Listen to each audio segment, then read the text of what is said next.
Sud Radio, les vraies voix du mondial, 18h30, 19h30, Philippe David, Cécile de Minibus.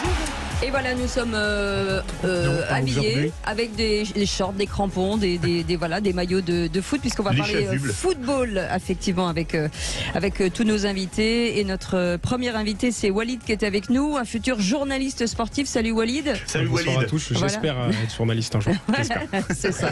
En tout cas, vous êtes sur notre liste à nous, c'est déjà pas mal. Philippe Bilger reste avec nous, Françoise Degois, bien entendu, reste avec nous. Antoine Mazer vient de nous rejoindre. Et puis, avec nous David Garnier autour de ce livre d'un football l'autre, les 40 ans qui ont tout changé pour nous, qui vient de paraître aux éditions des Ondes, édition de Londres, pardon. Bonsoir, comment ça va David? Salut David. Salam alaikum, tout va bien du Maroc? Voilà, très bien. Un temps magnifique, les températures sont douces. Et là, le gros problème aujourd'hui du Maroc, c'est dans les milieux de la restauration, de l'hôtellerie, de l'événementiel, c'est de trouver des gens pour bosser demain soir si jamais il y en a qui doivent trouver du monde. Donc, c'est impossible. À moins d'avoir Mesmer qui hypnotise ou Dominique Webb qui hypnotise un groupe, il n'y a personne qui bossera là. C'est impossible. Excellent. On vous envoie Cristiano Ronaldo, vous inquiétez pas. Il est libre. Et il nous a rejoint Gérard Regnesque, avec un grand plaisir d'ailleurs d'être avec nous, ancien rédacteur en chef de l'équipe et de France Football, auteur du livre d'or du football 2022, publié chez Solar. Nous sommes le 13 décembre et il a toute sa place sous le sapin. Je vous rappelle que le réveillon de Noël, c'est dans 11 jours. Bonsoir Gérard Regnesque. Bonsoir. Bienvenue sur Sud Radio.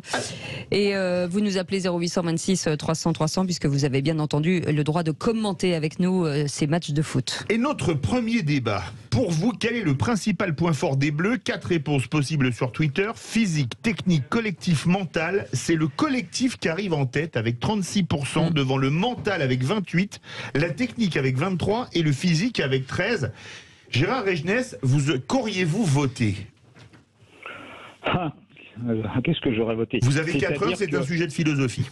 Ouais, non, mais parce que les opinions évoluent au fil des matchs, forcément. Et ce qu'on aurait voté avant le mondial ou au milieu de mondial, c'est plus ce qu'on vote maintenant. Mais moi, je dirais la technique. Oui, moi aussi. La technique. Le football, c'est d'abord la technique. Donc, mais après, je ne mets pas du tout de côté les 3 autres facteurs qui sont très importants. Mais je mettrais en premier la technique. On continue. David, vous auriez voté quoi? Physique, technique, collectif, mental? Eh bien, contrairement au sondage et à la personne qui vient de parler, qui est monsieur Regnesque, je crois. Oui, c'est ça. Moi, je pense que le physique peut jouer. On a quand même vu les Marocains terminer leur 8e et leur quart dans un état lamentable. Ils étaient complètement vidés. Ils ont vraiment tout donné. Nous, on a l'impression on est plutôt sur une débauche d'énergie à peu près normale pour ce type de compétition. Donc le physique peut jouer un rôle important, mais attention au mental.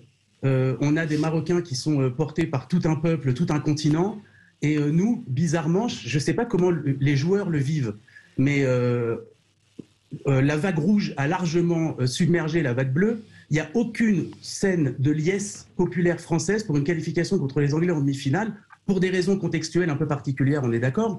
Maintenant, les joueurs français, je les imagine dans leur hôtel au Qatar, regarder un peu ce qui se passe, et ils se disent on gagne contre les Anglais, on passe en demi-finale, et on n'est pas porté par un peuple. C'est pas 98 du tout, là. Donc, je sais pas, peut-être que mentalement, ça peut jouer. Antoine Mazer, quelle qualité est la première des Bleus? Moi, j'ai hésité entre mental et collectif, parce que pour moi, le mental a fait le collectif. Didier Deschamps, c'est son atout numéro 1. Il l'a redit encore en conférence de presse. Moi, mon job, ce n'est pas forcément de créer la meilleure tactique possible, c'est de créer un groupe. C'est pour ça que je ne prends pas toujours les meilleurs joueurs possibles à leur poste. Je prends les joueurs qui sont le plus susceptibles de vivre ensemble sur 2 mois de compétition, ce qui est extrêmement long avec les égos de chacun, surtout dans le football moderne.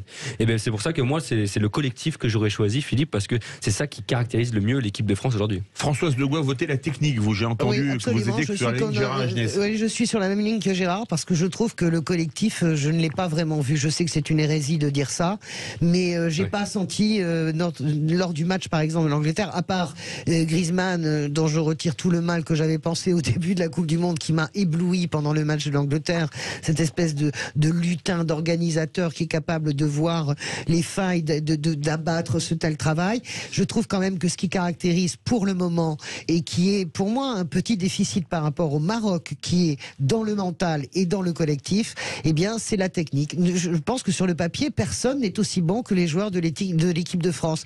Sur le collectif, je trouve encore encore Mbappé assez diva. C'est-à-dire que j'ai toujours pas vu Mbappé redescendre pour défendre, par exemple. Toujours pas. Moi aussi, quand je suis en Angleterre, j'ai dû redescendre. Une fois à la fin du match. Non, arrêtez, ne soyez pas. Ne soyez pas. Oui, je sais qu'il doit pas.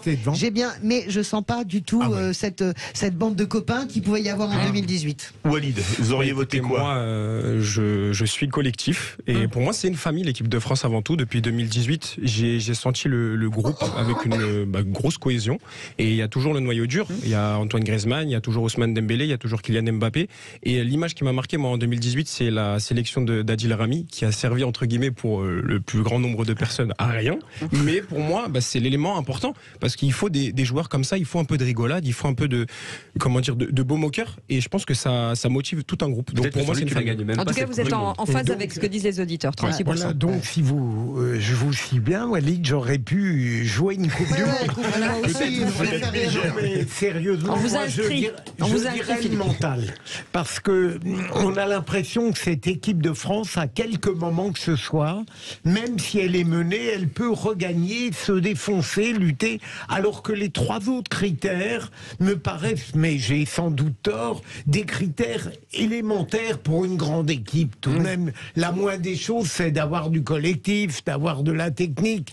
Il ne faut pas les féliciter d'être des joueurs professionnels, talentueux, tandis que le mental, c'est autre chose. Ah oui, moi je suis d'accord avec vous. Vous avez voté quoi, Cécile? Oui, moi j'aurais voté le collectif parce que je trouve que dans une équipe, dans une team, quand tout le monde s'entend bien, quand tout va bien, forcément ça crée des émotions et ça crée des émulations. Oui, et puis des positifs. En tout cas, je trouve pas le mot, mais en tout cas des attitudes extraordinaires. En fait, on se comprend, on se connaît les uns les autres et on n'est pas individuel et on sait ce que l'autre est. Donc c'est plus facile. La question qui nous était posée, c'est quelle est la force aujourd'hui de cette équipe de France? Mais moi, je pense que c'est ça, le collectif. Mais moi, je trouve que le collectif, pour le moment, je ne le vois pas. Je ne vois pas ce collectif comme il a pu fonctionner en 2018, comme il fonctionnait même en 2016. Je ne vois pas ce collectif. Je vois, et je suis pas d'accord avec Philippe Bilger, je vois l'immense technicité, vraiment sur les ballons, sur les transversales, sur la capacité de contrôle du ballon. Ouais, il y a des gens qui le font bien, puis il y a des gens qui le font extraordinairement bien. Vous verrez Messi ce soir qui est capable de dribbler dans une cage de téléphone. Voilà, ça c'est exceptionnel. Je vous avoue que j'ai voté le mental. Je fais mon coming out. Gérard Regnès. Ouais, toi, tu changes comme le... Non, j'ai voté le mental. Et j'expliquerai pourquoi tout à l'heure si on le veut. Oui. Gérard Regnès. Le collectif pour Françoise de Gaulle, il n'existe pas. Non, j'ai pas dit ça. Il existe moins qu'en 2018. Écoute, soit un peu. Qu'est-ce que vous en pensez? Un peu moins qu'en 2018, je trouve. Oui, alors, je vais vous dire. Bon, je vais vous dire ce que je pense. Il reste 4 équipes en demi-finale. Ça, c'est une évidence. Alors, bravo. Le mental, les Marocains, ils l'ont. Oui, les Argentins, ils l'ont. Les Argentins, c'est peu dire qu'ils l'ont. Les Croates, ils l'ont. Le collectif, les Marocains, ils l'ont. Les Argentins, ils l'ont. Les Croates, ils l'ont. Bien sûr. Le physique, ils sont en demi-finale. Ils l'ont, ils ont joué des prolongations, ils sont là. Le foot, c'est le collectif. Vous croyez que la passe en aveugle de Messi en quart de finale, c'est du mental, c'est du physique, c'est du collectif, c'est la technique. C'est de la technique. Absolument, bien sûr. Vous croyez que le centre de Griezmann pour la tête du Giroud, c'est du mental, c'est du collectif?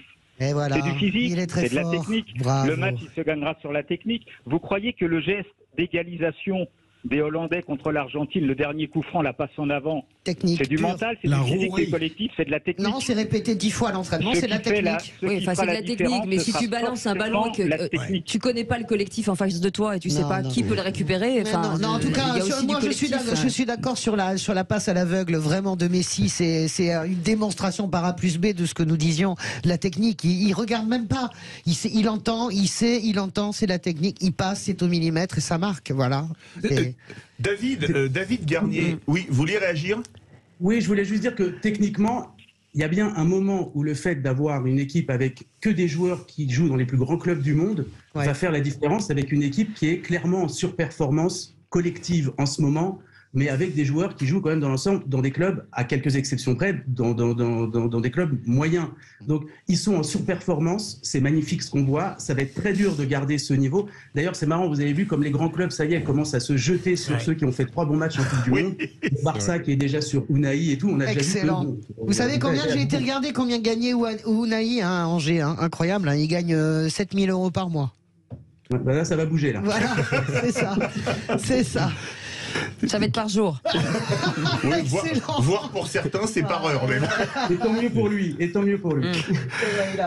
Antoine Mazère, moi je mettais le mental, je veux dire pourquoi, parce que chaque fois que les Bleus ont été menés ou se sont fait rejoindre au score, alors la seule fois où ils ont été menés c'était contre l'Australie, et ben ils sont revenus rapidement, alors qu'on pouvait penser que contre le Danemark ils prennent un but pas très loin de la fin du match, ils vont prendre un coup sur la carafe, ils reviennent. Contre l'Angleterre, ils mènent, ils prennent un penalty, ils en prennent un deuxième qui, Dieu merci, ne rentre pas. Ils prennent un coup sur la carafe, mais ils reviennent. Moi, c'est pour ça que j'ai mis le mental. Oui, parce que je suis devenu fou. Non, jamais. Mais c'est vrai que dans cette Coupe du Monde, ils ont été en vrai peu mis en difficulté.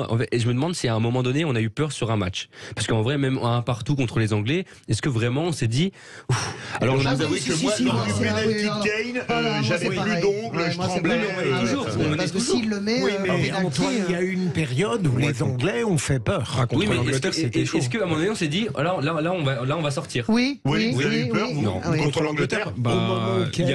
Lloris nous sauve beaucoup de fois aussi. Il en sort une belle face à Kane, le face-à-face.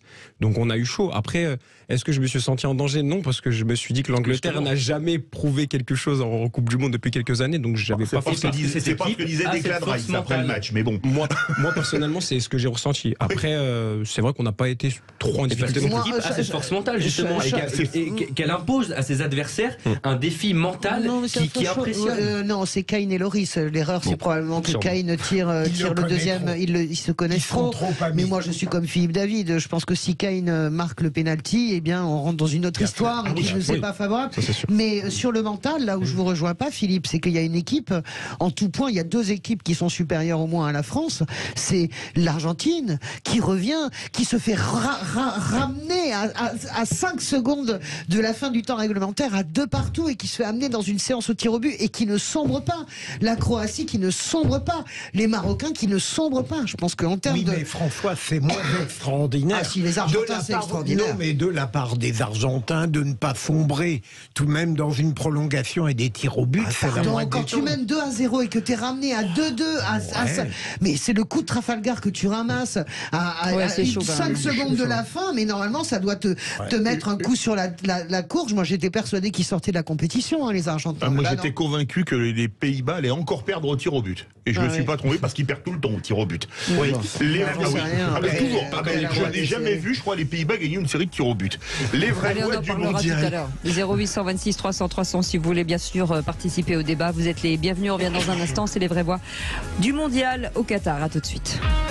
Sud Radio, les vraies voix du mondial, 18h30, 19h30, Philippe David, Cécile de Minibus.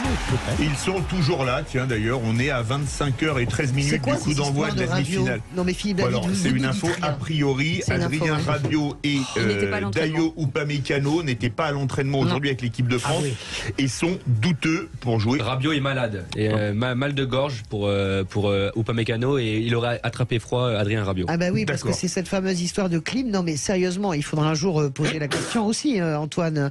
Il y a quand même un certain nombre de joueurs qui ont été sur le carreau. On va demander à nos spécialistes, mais c'est un certain nombre de joueurs sur le carreau à cause de ces petites grippettes dues notamment à la climatisation. Mais justement, on va revenir sur ces potentielles absences. Tiens, Walid, une absence de Rabiot qui est excellent depuis le début de la Coupe du Monde. Et j'étais pas un grand fan de Upamecano au début de la Coupe du Monde, que je trouve excellent aussi depuis le début de la Coupe du Monde. Ce sera un gros coup dur. Pour moi, déjà, la faiblesse de l'équipe de France depuis le début, c'était un peu la défense centrale et les côtés. Parce que j'étais très réticent quand j'ai vu la non-sélection de Jonathan Klaus. Même si je pense qu'il n'a pas été très bon avec l'OM. Mais moi je pense que c'est un peu le point noir, la défense centrale. Après, au milieu de terrain, on a la chance que Fofana, ils se connaissent avec Roland Tchouaméni. Donc je pense que ça peut sauver un peu les meubles. Mais c'est vrai que Rabiot, ça va faire tâche, je pense. Philippe Bilger, ça vous inquiète ? Non, c'est pas ça qui m'inquiète. Moi, ce qui m'inquiète, c'est la fougue extraordinaire du Maroc qui croit au miracle. Bien sûr. Et qui... j'aimerais rien que pour Françoise gagne son pari, que le Maroc gagne, mais j'irai tout de même pas jusque-là. Gérard Regenès, cette info de l'absence à l'entraînement de Upamecano et de Rabiot, ça vous inquiète ? Non, de toute façon, Upamecano ou Konaté, c'est un peu bonnet blanc et blanc bonnet, comme un célèbre homme politique disait dans le temps. Rabiot, oui. Entre Rabiot et Fofana, il y a Il n'y a pas une Coupe du Monde d'écart, il n'y a pas un monde d'écart, mais il y a un continent quand même, hein, en expérience et en qualité de footballeur. Rabiot, actuellement, il est dans la plénitude de son art. Effectivement, on peut considérer que c'est lui la révélation de l'équipe de France, hein, depuis le début de la Coupe du Monde. C'est vraiment le facteur plus, hein, et tout passe par lui. Et donc, oui, ça c'est Rabiot, c'est handicap, ça c'est certain. Après, bon, toutes les équipes ont des joueurs absents, des joueurs blessés. Le Maroc, on aura aussi déjà. Voilà. Alors, il ne faudra pas trouver comme excuse, ah ouais, mais Rabiot n'était pas là. Ce serait un petit peu court quand même, hein, si la France ne se qualifiait pas. Effectivement. David Garnier, ça vous inquiète, les absences, on dit possible, hein, rien n'est confirmé, de Dayot Upamecano et de Adrien Rabiot. On nous promettait une équipe de France la tête dans le sac, au fond du seau, avant la Coupe du Monde, avec les absences de Pogba et Kimpembe, etc. Et Benzema et Nkunku. etc. Si on avait pensé une seconde qu'on serait la veille de la demi-finale à se dire « Oh là là, il y a Rabiot ou Upamecano qui joue pas », on nous aurait dit ça il y a 2 semaines, on aurait rigolé. C'est la réalité du moment. Ouais. Si jamais ils sont pas là, on fera 100 et on a quand même moyen de battre le Maroc, même sans Rabiot et Upamecano. Françoise Degois. Oui, on a un banc quand même qui est très solide. C'est vrai que on n'a pas jusque là. Non, mais quand même, si par rapport au banc du Maroc, puisque là parlons de nos adversaires, les Marocains vont jouer sous infiltration. Ils sont dans la passion. Ils vont jouer blessés. On a vu Seyss qui est sorti sur civière, mais apparemment il va essayer d'être là. Il va être là. Ils sont transcendés. Moi, je ne dis pas que le Maroc n'est qu'une équipe qui marche qu'au sentiment, au cœur. C'est d'excellents joueurs qui jouent aussi dans des grands championnats, à Chelsea, le gardien bien sûr dans la Liga, à Séville. Donc ça, c'est pas simplement la Coupe de France avec le petit poussé contre le géant, pas du tout. Il y a une vraie qualité marocaine et qui, moi, je pense, peut demain créer une surprise. Mais ceci dit, on va pas trembler. Je suis toujours d'accord avec vous. C'est Gérard, je crois. Gérard, j'arrive pas à prononcer votre nom sur la technique et je suis d'accord avec vous. Pour moi, la révélation, c'est Rabiot. J'ai changé aussi mon cœur à l'égard de ce jeune homme que je trouvais arrogant, prétentieux. Quand il avait refusé, je le trouvais gamin, capricieux, etc. Et je l'ai vu en interview et j'ai découvert un type vraiment charmant et même très attachant. Et pour moi, Rabiot, c'est la révélation de ce mais grâce à qui on en parlait tout à l'heure, c'est grâce à Deschamps qu'il a changé. Et que Deschamps, on parlait tout à l'heure, le collectif, le mental. C'est un magicien. Il a réussi à changer un sale gosse. C'était un sale gosse. Il a compensé l'influence de sa mère. Ben oui, mais quand on est mal entouré, quand on est mal encadré, qu'on a la chance d'avoir quelqu'un comme Didier Deschamps. Rabiot n'a pas renié sa mère, tu sais, il adore autant sa mère. Hein. Ça, c'est peut-être pas son meilleur ami, c'est peut-être pas son meilleur allié. En tout cas, moi j'ai toujours dans la tête le 1-0 face à la Tunisie. Hein, donc, mais c'était un match en bois. Mais à chaque fois, vous dites un match en bois. Je trouve honnêtement qu'il faut arrêter de penser que le Maroc, j'entends bien que le Maroc, émotionnellement, ils sont là. En plus, ils vont représenter toutes les nations arabes, ils vont représenter le continent africain, mais c'est tout à fait limité. Ça, on peut pas. Mais moi, je pense que si. Je pense que on peut être transcendé. Vous ne transcendez pas une équipe de CFA ou de National 1 pour la Coupe de France. Vous transcendez des types qui jouent pour la plupart dans des grands championnats. Donc, c'est une grande équipe, le Maroc. Hein. C'est pas la Pologne. Hein, c'est une grande équipe. Quand même. Non, je suis d'accord. Moi, étant algérien, déjà, j'ai regardé beaucoup de CAN et déjà, je salue le progrès des Marocains parce que c'est une équipe qui a les toujours... Algériens, ça vous pique pas trop que ça soit les Marocains et pas vous? Je vais pas en parler en direct. Mais du coup, mais du coup, je salue le développement et déjà, je salue aussi l'entraîneur Walid Regragui, exactement, qui a fait un travail formidable et il a relancé des joueurs comme Hakim Ziyech qui n'étaient pas présents pendant la CAN. Et du coup, il y a des joueurs exceptionnels. Sofiane Bouffal, je suis un amoureux de son football, qui fait beaucoup de bien à la Ligue 1 et qui est malheureusement qu'à Angers. Mais non, franchement, ça va pas durer. J'espère bien qu'il viendra à l'OM. Voilà, c'est un petit coucou. Mais du coup, franchement, je pense que le Maroc a toutes ses cartes, en tout cas. Je crois tout de même, mais sans sous-estimer le Maroc, je pense tout de même que l'équipe de France prévenue Oui, c'est des vrai. victoires. Oui, t'as Sur raison. la Belgique, l'Espagne, le Portugal. Non, mais t'as raison, Philippe. Bien sûr, on est il y a supérieur. tout de même une structure là qui devrait Je suis gagner. d'accord avec Oui, toi, mais quand mais même. le Brésilien, qui Gérard était magnifique, Regnès, devait gagner contre la Croatie. Vous qui avez aussi, tu couvert sais. X Coupe du Monde, parfois il y a des matchs où on s'est vu un peu plus beau qu'on était. France-Sénégal en 2002, par exemple, Ah même oui, si on avait eu oui, la Shkoumoun, oui, etc. Est-ce que vous pensez que, notamment depuis un certain France-Bulgarie 93, la France qui a gagné dans sa tête, surtout que Didier Deschamps était sur le terrain à l'époque, c'est terminé? Enfin, la France-Suisse, il n'y a pas longtemps, Non, mais- quand même, l'Euro, hein, excuse-moi. Mais la Suisse, c'est pas une si mauvaise équipe que ça. hein. Non, mais enfin, C'est pas bon, que c'est terminé, mais c'est le football. Pourquoi le débat est permanent et éternel? C'est parce qu'on ne sait pas répondre aux questions. Donc on pose toujours les mêmes questions, on apporte toujours des réponses qui sont soit bonnes, soit mauvaises, et le lendemain, soit mauvaises, soit bonnes. Il faut se souvenir qu'en 2004, ça remonte pas, ça remonte un peu, l'équipe de Grèce, qui était quand même assez nulle, est arrivée dans le championnat d'Europe et elle s'est mise à gagner tous ses matchs 1-0. Alors elle a éliminé l'équipe de France, on a vu, oh là, incroyable, les miracles ne se reproduisent pas. Elle est allée en finale, elle a battu le Portugal qu'organisait. La Grèce est devenue championne d'Europe, un mois après elle était redevenue assez nulle. Et on en a Et elle s'est même pas qualifiée pour la Coupe du Monde je m'en 2006. souviens parfaitement. Voilà. Elle s'est même pas qualifiée pour la Coupe du Monde suivante en étant championne d'Europe. Tout à fait. Non, c'était son niveau, c'est-à-dire d'une grande médiocrité. Et elle a gagné le championnat d'Europe. Alors, si vous voulez, le Maroc, moi, on ne me fera jamais croire que c'est une grande équipe. Bien sûr que c'est pas une grande équipe. Et bien sûr qu'il ne faut pas imaginer que les joueurs du Maroc actuels, s'ils sont répartis un par un dans des grandes équipes, vont flamber. Ne croyez pas ça, parce qu'ils seraient déjà dans les grandes équipes qui allaient flamber. Là, oui. Si, il y en a qui jouent à Chelsea, Séville, c'est pas une petite équipe, Chelsea, non, plus. Non, mais bien sûr, c'est pas une petite équipe. Après, Angers, c'est autre chose, je suis d'accord, je vous l'accorde. Mais enfin, on n'en parle jamais pendant la saison de ces joueurs-là. Jamais. Voilà. Donc, en revanche, si, à Kimi, ici, quand même. Extraordinaire. Là, c'est un collectif extraordinaire. La réussite, comme la Grèce, et l'entraîneur, sûrement l'entraîneur, ça c'est certain. C'est certain, le rôle de l'entraîneur est essentiel dans la réussite du Maroc. Après, voilà, le Maroc, alors en Coupe du Monde, on chante parfois un seul été, là on est en hiver. Est-ce que c'est une équipe qui va chanter un seul hiver? Est-ce qu'elle va confirmer après? C'est très difficile à dire.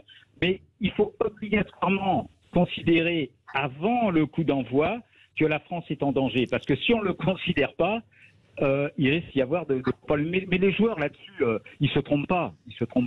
Ils savent très bien qu'un match de foot, c'est pas gagné, c'est impossible que ce soit gagné d'avance, quel que soit l'adversaire. Ils se sont trompés il n'y a pas si longtemps contre la Suisse et ça a été un tel désagrément à l'Euro que je pense que la leçon a été tellement cruelle. Surtout en menant 3-1 à 5 minutes de la fin. Voilà. C'est clair que ça n'a pas été le match le plus historique de l'histoire des Bleus. Verdict de notre premier débat. Pour vous, quelle est la principale force des Bleus? Est-ce que c'est la technique, le physique, le collectif, le mental? C'est le collectif en tête avec 41%, devant le mental 25%, la technique 21% et le physique 13%. Tout de suite, notre deuxième débat avec nos invités. Qui est favori? Qui va se qualifier entre la Croatie et l'Argentine? On en parle dans un instant. Et le score, c'est 50-50. Allez, à tout de suite. Sud Radio, les vraies voix du mondial, 18h30, 19h30, Philippe David, Cécile de Minibus. Et on continue à parler de ce match ce soir, hein, déjà. Argentine-Croatie, première demi-finale, Messi contre Modric. C'est notre second débat avec nos invités. On a toujours évidemment Philippe Bilger, Walid, un plaisir. On espère que c'est un journaliste sportif. Françoise Degois, Antoine Mazer, David Garnier, auteur du livre D'un football l'autre, les 40 ans qui ont tout changé pour nous, et Gérard Regnès, ancien rédacteur en chef de l'équipe et de France Football, auteur du livre d'or du football 2022, 2 livres à mettre impérativement sous le sapin pour les fans de foot, et ils sont nombreux. Alors avant de faire ce débat sur le match, les compos viennent de tomber. Antoine Mazer, vous allez nous les donner. Oui, coup d'envoi 20h entre l'Argentine et la Croatie. Une grosse surprise, hein. On va commencer par l'Albi Céleste, cette équipe argentine entraînée par Lionel Scaloni. Donc dans les buts, Martinez, pas de changement en défense, Molina, Romero, Otamendi et Tagliafico, le joueur de l'Olympique Lyonnais. Au milieu de terrain, c'est là où elle est la surprise, la titularisation de Leandro Paredes, un poète. C'est le club des poètes qui est sorti pour aller casser les pattes. Et même il y a même des gens qui parient sur l'expulsion de Leandro Paredes avant la fin du match, parce que c'est un joueur qui avait un petit peu fait dégoupiller le match, on le rappelle, en quart de finale face aux Pays-Bas. Il sera associé à Rodrigue de Paul, Fernandez et McAllister. Et en attaque, le duo Léo Messi et Alvarez. Et pour les Croates entraînés par Dalic, on va commencer par le gardien qui a été c'est peut-être le gardien de la compétition. Il sera bien là, le gardien du Dinamo Zagreb, Livakovic. En défense, on aura Sosa, Gvardiol, Lovren et Juranovic. Au milieu de terrain, All-Star pour ces Croates. Magnifique. Avec Lukas Modric, l'ancien Ballon d'Or, Brozovic et Kovacic. Et en attaque, Ivan Perisic qui est toujours là, associé à Kramaric et à Pasalic. Perisic et Ils vont être dangereux, ça. Perisic et Isignis. Perisic, il nous avait fait mal, il avait mis un but en finale il y a 4 ans. Mais quand même. Et Di Maria est sur le banc. Il n'a pas peur du tout de Messi. Il a fait une interview ce matin que j'ai lue. Non, mais il ne s'agit pas d'avoir peur de Messi, vous n'avez pas peur de Mozart. On va faire réagir Gérard Regès, toutes les vraies voix. Gérard Regès, vous entendez cette composition? Il m'a semblé vous entendre rire dans le casque quand vous avez entendu que Leandro Paredes était titulaire. Était-ce bien votre rire? Non, c'était pas du tout mon rire. Non, c'est pas ça. J'ai rigolé quand j'ai entendu qu'il y avait des paris sur le fait qu'il soit titulaire. parce que qu'il soit titulaire, pour moi, ça me paraît évident, essentiel. C'est le porte-flingue de Messi, Paredes. Donc il doit être là, il doit être présent. Après, Paredes, on l'a vu, il a joué au Paris Saint-Germain, donc on le connaît un peu mieux que certains autres joueurs, évidemment, de la sélection argentine. Faut pas se tromper, c'est un embrouilleur en chef, mais c'est un bon joueur de football quand même. C'est un bon joueur de football. Donc voilà. Après, ça c'est amusant de dire s'il va être expulsé, pas expulsé. J'imagine qu'il va pas être expulsé parce que les évidences, ça n'arrive pas. On voit bien dans cette Coupe du Monde, les évidences, elles n'arrivent pas, et que s'il prend un carton jaune trop tôt, s'il y a un problème, il sera remplacé. Avant d'être expulsé, je pense, et qu'il ne renverra pas une deuxième fois le ballon sur le banc de touche des Croates cette fois-ci. Ça, il l'a déjà fait. Alors, il trouvera un autre sketch. Pourtant, il a un très bon tir. C'est un corps passionnant, en vérité, parce que la preuve, tout le monde parle de lui. Donc, ça, c'est vrai. Donc, voilà. On continue ce tour de table. David Garnier, surpris par cette compo? Non, il n'y avait pas de... Après, Paredes ou pas Paredes, c'est vrai que, en tout cas, c'est comme on a l'impression qu'effectivement, l'entraîneur, si l'Argentine va en finale, il n'a pas très envie que Paredes fasse partie du 11 de départ, puisque oui, il risque de prendre des cartons. Maintenant, on l'attend. On oublie aussi que Paredes, il sait jouer au football. On oublie que Paredes, quand c'est vrai, il vaut mieux l'avoir dans son équipe qu'en face. Ah, surtout si vous taclez, c'est sûr. Oui, mais après, on en parle là comme ça nous fait rire, parce qu'effectivement, on l'a vu totalement dégoupillé au match d'avant. C'est pas lui qui fera la différence, ça c'est sûr, sur le terrain. Il y a quand même d'autres atouts de chaque côté. La composition, c'est vrai qu'on se rend pas compte comme ça, mais c'est vrai que quand il y a tous les noms croates là comme ça qui défilent, c'est pas rien quand même. C'est une très très belle équipe. Ça tient la route, comme on dit. Françoise de Gouave veut réagir. Parce qu'on parlait des dégoupilleurs, vous savez, quand vous êtes taclé par Chiellini, c'est pas extraordinaire non plus. Non, mais c'est vrai que Paredes, c'est le tonton flingueur, mais il joue très bien. Il a une technique. Puisqu'on parlait tout à l'heure de la technique, moi, je regarde ça avec passion, parce que Philippe Bilger disait que, à juste titre, c'est un des plus beaux milieux de terrain du monde, le milieu croate. Mais voilà, vous avez une Argentine qui est en mission, je le redis, autour d'un homme qui est Lionel Messi, qui est dans une forme absolue. Je pense qu'il est comme il a terminé sa première partie de saison. Il veut gagner cette coupe. C'est le seul titre qu'il n'a pas. Il est rejoint maintenant. Le peuple l'a associé maintenant à Diego Maradona. C'est terminé finalement ce Messi qui était le Barcelonais. Maintenant, il a le cœur vraiment de l'Argentine qui bat pour lui. Je vois pas comment on arrête l'Argentine. Sérieusement, on parle de supplément d'âme. On parle du génie de Messi qui n'a rien à voir avec aucun autre joueur. Voilà, quand il touche le ballon, moi je suis une amateur éclairée, c'est tout à fait sublime. Donc je pense ce soir l'Argentine avec le supplément d'âme et de technique. Walid, c'est le dernier espoir de ballon d'or, de Coupe du Monde pour 2 ballons d'or, Messi et Modric. Moi, mon cœur penche un peu plus pour Modric, parce qu'il incarne le football que j'aime, et le milieu de terrain déjà de la Croatie me fait rêver. Brozovic, c'est un joueur un peu sous-coté, je trouve, en Europe, qui joue à l'Inter et qui fait du très très bon boulot. Et l'attaque aussi me fait rêver. Perisic, Kramaric et Pasalic. Tu mets pas Messi non, mais après, Messi, on connaît, mais je trouve que la Croatie est un peu sous-cotée en Europe, et les joueurs surtout qui y jouent, je trouve que c'est des joueurs exceptionnels. Comme gens les voyaient là. Exactement. Et Lovren, par exemple, le défenseur central, ça fait super longtemps qu'il est là, et il mais en impose. l'Argentine est très bonne aussi. Vous avez le non, mais c'est étonnant de voir qu'entre Messi et Modric, votre cœur va à Modric. C'est étonnant. Non, mais je m'en étonne. Moi, personnellement, le dernier match de l'Argentine m'a un peu dégoûté. Je vous parle de Messi, moi. Non, mais non, là, je mets tout en globalité. Le dernier match de l'Argentine m'a un peu dégoûté dans l'état d'esprit, je trouve. L'état d'esprit, ils se sont fait insulter pendant tout le match par les... des coups quand même. Mais je comprends, Walid. Moi, j'ai le sentiment que l'Argentine, c'est une équipe coupe-boutoir. Elle a toujours été comme ça. Oui, mais la Croatie à côté, c'est une merveille. Oui, bien sûr, c'est des poètes. Ouais, bien sûr, le club des poètes est sorti. T'as raison, si tu veux, il y a une régularité, il y a une perfection dans la passe, dans la construction du jeu, dans le moral. Vous parlez de Messi, ma chère Françoise, mais moi je suis moins admiratif. On a Mbappé qui domine. Ah non, mais jamais de la vie.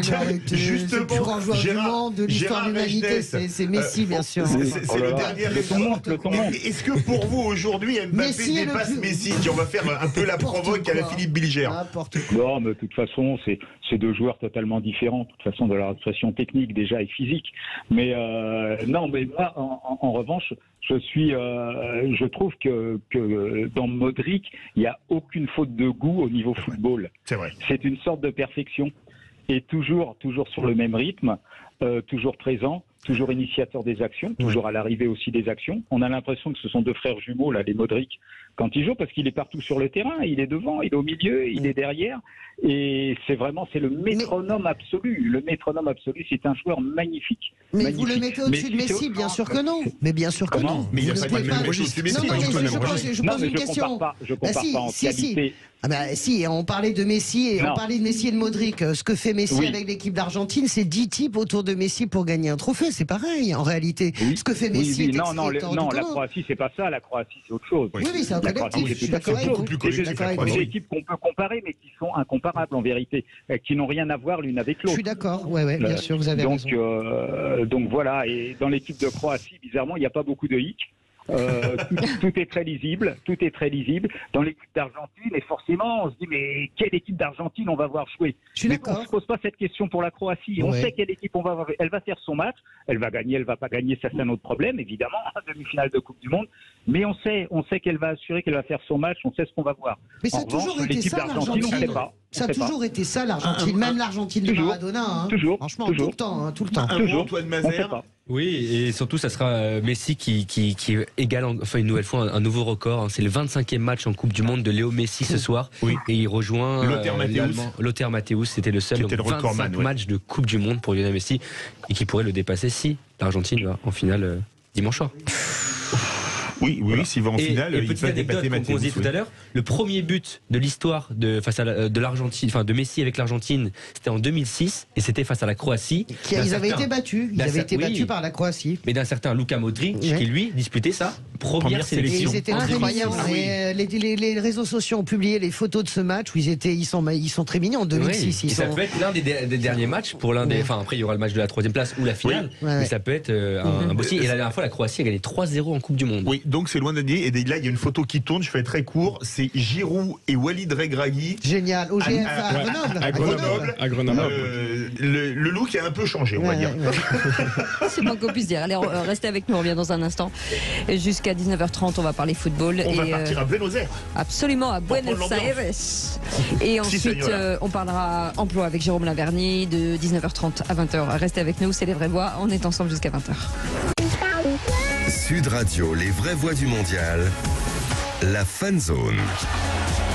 C'est le retour des vraies voix du mondial, la Fan Zone. Et elle va où la Fan Zone ce soir? Eh bien tiens, on commence en musique et vous allez deviner qui chante.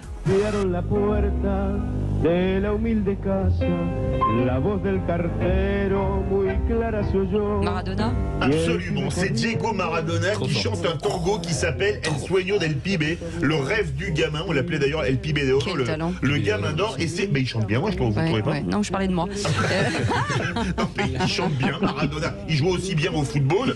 Allez, et on va avoir un supporter croate. Vous savez que j'ai la chaussure de Maradona chez moi quand même. Ah, c'est vrai? Absolument. Ah, ça, royal quand même. Absolument. Magnifique. Direction Buenos Aires. Bonsoir Gustavo Farias. Bonsoir, buenas noches, amigos, ¿cómo están ustedes? Alors, vous êtes artiste franco-argentin, vous êtes le fils du footballeur José Farias qui a porté les maillots du TFC, de Strasbourg et du Red Star. Vous avez écrit une pièce d'ailleurs qui lui est consacrée qui s'appelle De fils en aiguille. passionné de football.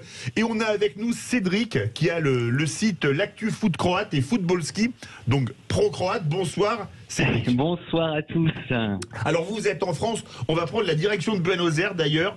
Quelle est l'ambiance à Buenos Aires? Là-bas c'est la fin du printemps, on imagine que c'est muy caliente.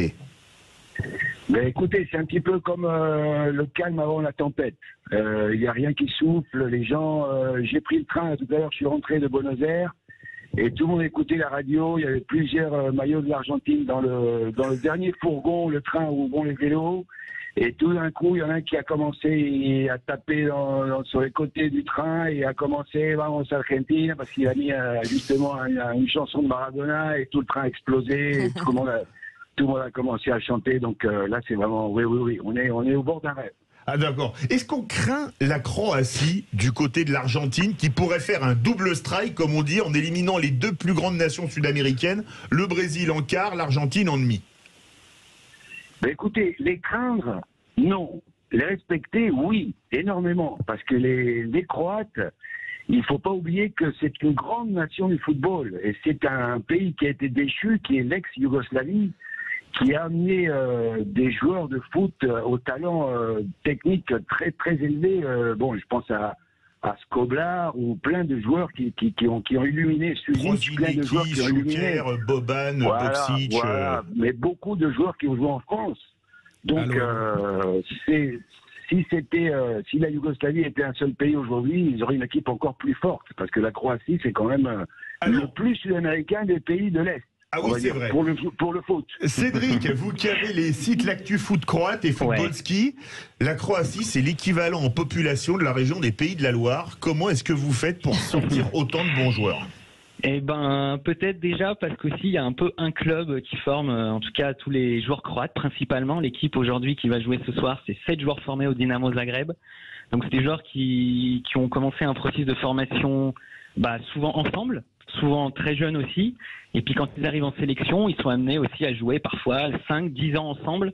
Donc ça fait aussi beaucoup, finalement, quand on arrive dans une grande compétition comme ça, d'avoir finalement cette expérience, cette façon de jouer qui a été, on va dire, inculquée depuis le début et qui aujourd'hui leur permet d'avoir, en tout cas encore plus cette année avec l'équipe actuelle, des joueurs hyper soudés et qui ont un super collectif aussi. Gérard Regnès, vous voulez poser une question à notre ami Gustavo à Buenos Aires ou à Cédric? Oui.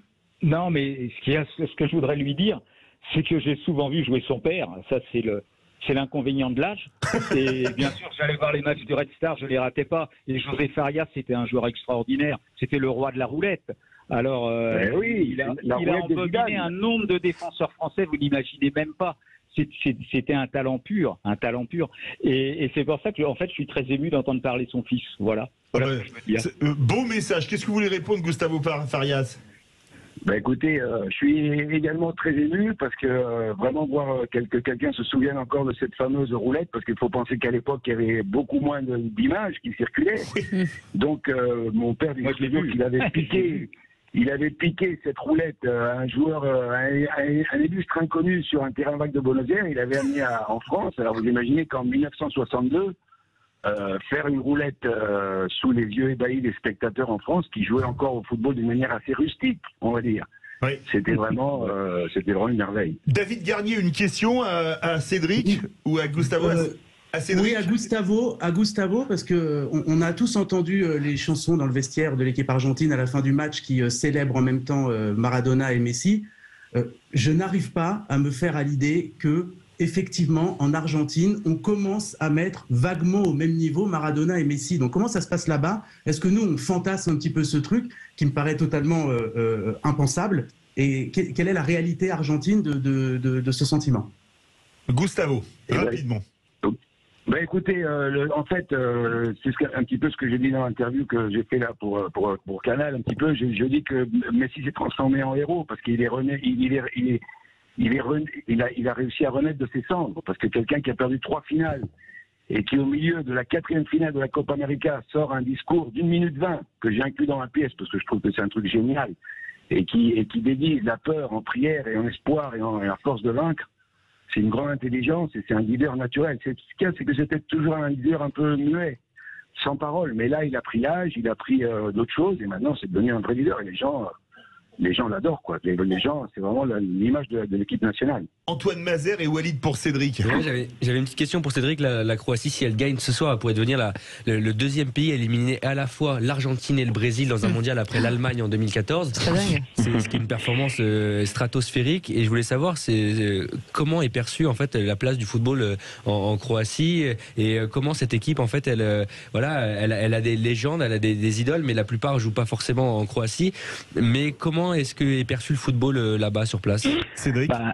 Elle est absolument centrale déjà parce que la Croatie, comme vous le disiez tout à l'heure, est un tout petit pays, donc le moyen d'exister aussi sur l'échelle internationale, il y a forcément le tourisme, mais il y a aussi le sport. Aujourd'hui, par exemple, pour cette demi-finale, il y a une union nationale vraiment assez extraordinaire qu'on n'avait pas vue depuis avant 2018 en tout cas, avec notamment à Zagreb une fan zone sur la place centrale de la ville. Et là, il y a vraiment un élan populaire, un élan général, même au sein du groupe. Il y a énormément de positivité autour de ce match. Et je pense que ce qui joue aussi, c'est que les Croates ont toujours un peu le sentiment d'être, on va dire, sous-évalués, sous-attendus. Il y a toujours ce côté un petit peu, on est le petit pays, on est là un peu pour on veut pas se venger, mais on veut battre les plus gros, on veut montrer qu'on est là. C'est même dans le discours du sélectionneur Dalic, dans le discours des joueurs, de dire voilà, on est croate, on est fier, on va se battre pour le peuple, pour notre petite nation. Et c'est vraiment, en tout cas dans le discours, quelque chose qui semble les unir et les motiver énormément. Et c'est pour ça qu'il y a une vraie proximité entre l'équipe actuelle, le sélectionneur, et les 4 millions de Croates vivant en Croatie. Allez, il nous reste une minute 20. Ou alors on fait le tour des pronostics pour ce soir. Ça vous dit, Walid? Votre prono? Pour ce soir, je dirais les tirs au but et l'Argentine qui sort, malheureusement. Donc la Croatie qui gagne. Antoine Mazer? Moi, la victoire de la Croatie 2-1 à 11 contre 10, parce que Paredes va se faire Cécile? Moi, je suis comme Walid, c'est-à-dire tir au but et effectivement 2-1. 2-1 pour les Croates. Ouais.